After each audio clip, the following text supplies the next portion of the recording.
মার্কিন president Donald ট্রাম্পের ভাষণ কাটছাঁটের অভিযোগে পদত্যাগ করলেন বিবিসির মহাপরিচালক টিম ডেভি। সমালোচনার মুখে পড়ে একই সাথে দায়িত্ব থেকে সরে দাঁড়িয়েছেন বিবিসি নিউজের বার্তা প্রধান ডেবোরা টার্নেস। এদিকে ব্রিটিশ এই সংবাদ মাধ্যমটিকে শতভাগ ভুয়া বলে আখ্যা দিয়েছেন হোয়াইট হাউস। দীর্ঘদিন ধরেই নিজেদেরকে সংবাদ প্রচারে নিরপেক্ষতার প্রতীক হিসেবে দাবি করে আসছে যুক্তরাজ্যের সংবাদ মাধ্যম বিবিসি। তবে সম্প্রতি গাজা ইসরায়েল যুদ্ধ, জেন্ডার ইস্যু সহ নানা বিষয়ে পক্ষপাত দুষ্টের অভিযোগ উঠেছে সংবাদ মাধ্যমটির বিরুদ্ধে। এবার হোয়াইট হাউসের সমালোচনার মুখে পড়েছে বিবিসি, যার প্রভাবে ইস্তফা দিতে হয়েছে ঊর্ধ্বতন দুই কর্মকর্তাকেও।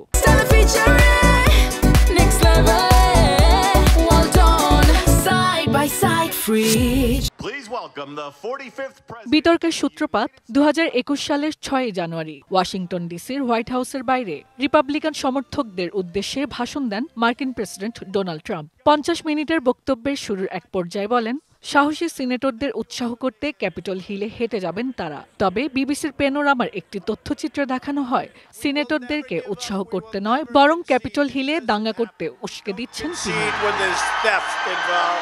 আর বিবিসির এই গোপন মেমোর বিস্তারিত তথ্য ফাঁস করে দেয় দি টেলিগ্রাফ, যেখানে দেখা যায় ভাষণের দুটি আলাদা অংশ একত্র করে কেটে জোড়া দেয়া হয়েছে।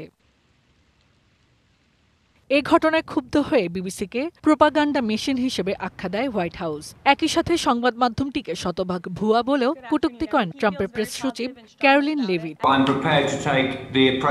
এসব সমালোচনার পরেই পদত্যাগ করলেন বিবিসির মহাপরিচালক টিম ডেভি।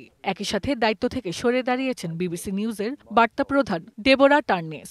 ভুল স্বীকার করে দুজনেই জানান এই ভুলের দায় তাদের। তবে কোনো মন্তব্য ছাড়াই তাদের এই পদক্ষেপের প্রতি স্বাগত জানিয়েছেন প্রেসিডেন্ট ট্রাম্প। আর বিবিসি ও বিবিসি নিউজের আকস্মিক এ পদক্ষেপে ইতিবাচক পরিবর্তন আসবে বলে আশা প্রকাশ করে ব্রিটিশ সরকার। Hasna Akter, DBC news desk.